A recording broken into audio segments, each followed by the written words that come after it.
Je vous embrasse tous très très fort. Voilà. Et je vous aime. Merci.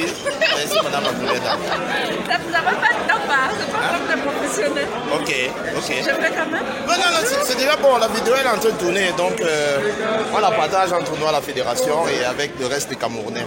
Donc, en direct avec la première dame. Et je vous félicite encore. Bravo pour ce que vous faites. Merci, maman. Et bonne journée.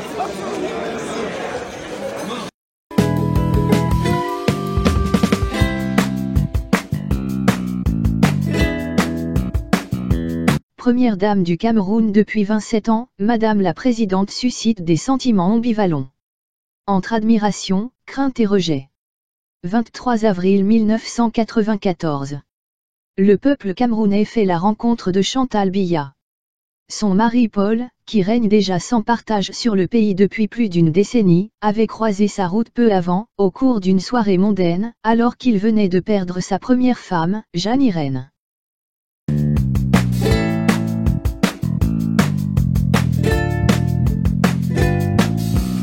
Née Chantal Pulchéry Vigourou, le 4 décembre 1970, Madame Chantal Biya est l'épouse du président de la République du Cameroun, Paul Biya depuis le 23 avril 1994. La première dame grandit à Dimako, dans l'est du pays, d'une mère camerounaise et d'un père français, loin de l'opulence et des milieux favorisés camerounais, avant de déménager à Yaoundé. Tantôt serveuse, tantôt mannequin, elle aurait aussi, selon les ragots du village, entretenu des liaisons avec des hommes influents. Déjà mère de jumeaux, 38 ans plus jeune que son mari, celle qu'on surnomme Chantou, au village est loin de faire l'unanimité à son arrivée dans les hautes sphères de l'État. Sans diplôme, sans nom, sous-entendu sans carte de visite dans le sérail de la capitale, donc sans l'éducation valorisée par la bourgeoisie camerounaise, la jeune Chantal Vigourou partait avec de lourds handicaps aux yeux de cette élite, analyse le sociologue et politologue Fred Eboko dans la revue politique africaine consacrée aux premières dames en Afrique. La première dame s'en tient alors au protocole en se contentant du rôle d'accompagnatrice publique du président lors de ses déplacements. Mais son attitude atypique ne passe guère inaperçue. Tenue haute en couleur, coiffure volumineuse et extravagant, son style détonne face à un Paul Biya austère.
Le peuple camerounais, lui, s'identifie à Chantou, car elle incarne l'ascension sociale à laquelle de nombreux Camerounais aspirent. C'est un personnage maladroit.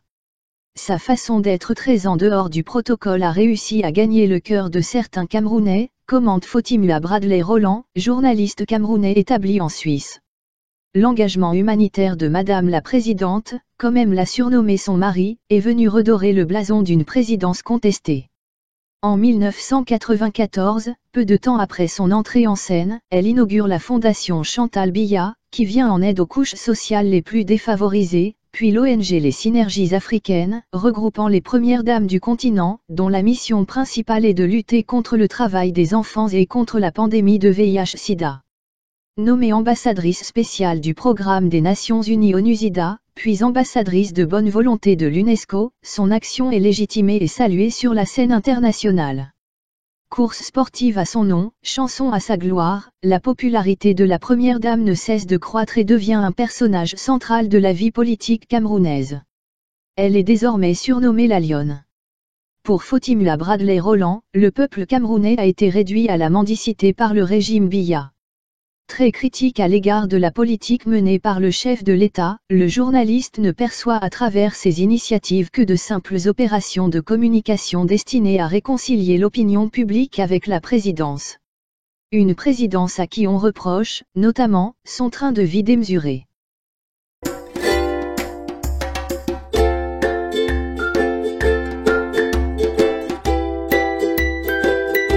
Chantal Biya et son mari passent une grande partie de leur temps hors du pays. Un rapport publié par le projet de signalement du crime organisé et de la corruption en février 2018 révélait que le président Biya avait passé au moins 4 ans et demi en visite privée à l'étranger sur ses 35 ans au pouvoir. Aux abonnés absents, le couple persiste et signe alors même que le pays est en proie à de violents heurts. Comme en 2017, lorsque les séparatistes anglophones décident de prendre les armes contre Yaoundé, qui refuse la création d'un État indépendant dans les régions du Nord-Ouest et du Sud-Ouest. En 20 mois, le conflit a fait 1850 morts, selon le Centre d'analyse géopolitique international Crisis Group. Pendant ce temps, les locataires du palais présidentiel préfèrent faire la tournée des grands palaces européens. Ils entretiennent des liens particuliers avec la Suisse, où Paul Biya Jr. et Anastasie Brenda, les deux enfants issus de leur union, ont fréquenté les bancs du collège du Léman. Le couple Biya a pour habitude de prendre ses quartiers à l'hôtel Intercontinental, à Genève. La facture de ces escales s'élèverait à $40 000 par jour. Des dépenses qui peuvent choquer, mais qui ne semblent pas embarrasser la première dame. Chantal Biya aime le luxe et vit comme une reine. C'est la Marie-Antoinette des tropiques. Elle vit pourtant dans un pays où on a l'impression que le temps s'est arrêté, où il n'y a pas de route, pas d'hôpitaux, déplore Fotimua Bradley-Roland.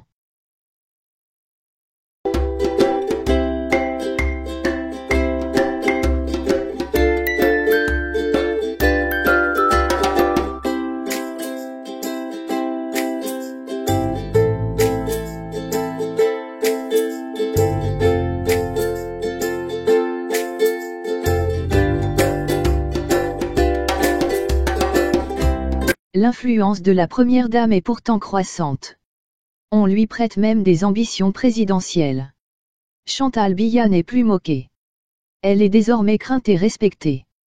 L'opposition la soupçonne cependant de favoriser l'accès de ses proches à des postes de pouvoir. Celle qu'on a longtemps mésestimée serait à l'origine de la nomination de Ferdinand Gogo au poste de secrétaire général de la présidence. Ce dernier, considéré comme l'un de ses fidèles, est issu de la même région qu'elle.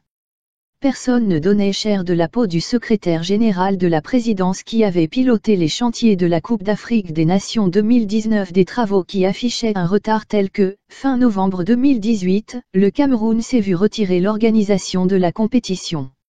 Nombreux étaient ceux qui spéculaient sur la disgrâce prochaine de cet homme. Or non seulement il a échappé au couperet présidentiel, mais il a en plus été élevé au rang de ministre d'État. Une promotion qu'il doit officiellement à Paul Biya, mais derrière laquelle tous ont vu la marque de la première dame, relatait l'hebdomadaire Jeune Afrique en février 2019. Madame la Présidente prête certes le flanc à la critique mais ne rompt pas. Résidence de la première dame au palais de l'Unité ce 23 décembre. Décorée aux couleurs de Noël.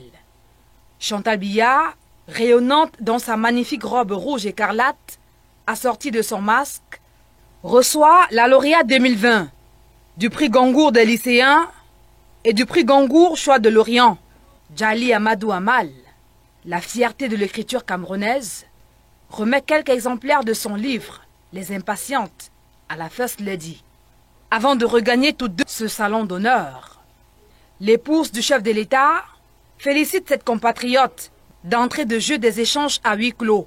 Au sorti de l'audience qui a duré une trentaine de minutes, l'écrivaine, née en 1975 à Marois dans le Diamaré, se confie à la presse. Eh bien, je suis très émue d'avoir été reçue par la première dame. Elle m'a beaucoup encouragée. Elle m'a dit qu'elle a suivi tout ce qui s'est passé dès le début. Elle connaît les titres de mes romans. Elle connaît tout ce que c'est le concours et tout. Elle m'a dit à quel point elle est fière aussi que je remporte ce prix pour le Cameroun. Et évidemment, moi aussi, je lui ai dit à quel point moi aussi je suis fière de l'avoir remporté pour notre beau pays. La First Lady et son hôte pendant ce moment d'échange ont également discuté des différentes thématiques évoquées par l'écrivaine de 45 ans dans ses différents ouvrages. Elle partage les combats. Je lui ai évidemment parlé de notre association et de tout, du roman qui parle des violences faites aux femmes. Elle en est très sensible, évidemment, et voilà. Djaili Amadou Amal, après ce tête-à-tête avec la première dame Chantal Biya, a le privilège d'être comptée parmi la trentaine d'invités de la marraine des Corsinelles du Palais de l'Unité à la cérémonie de départ en congé de ce mercredi.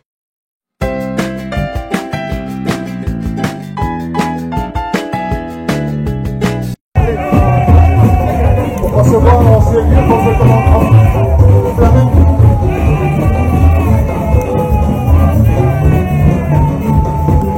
Madame la première dame du pays Cameroun.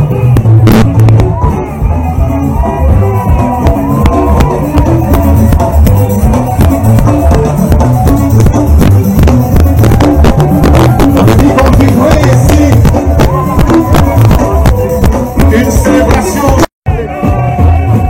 Pour recevoir en sérieux pour ce commandement.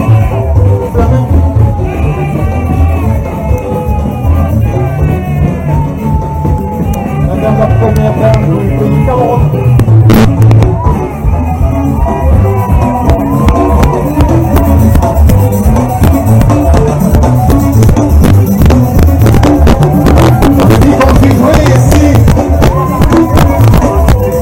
Une célébration jusqu'à matin. Parce qu'à cette heure-ci, nous allons ensemble la célébration. Et c'est bien prévu.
Merry Christmas, cutie pie. Joyeux Noël. Coucou. Veuillez vous abonner à votre chaîne YouTube Zoom et Focus, pour être le premier à recevoir nos nouvelles vidéos. Merci.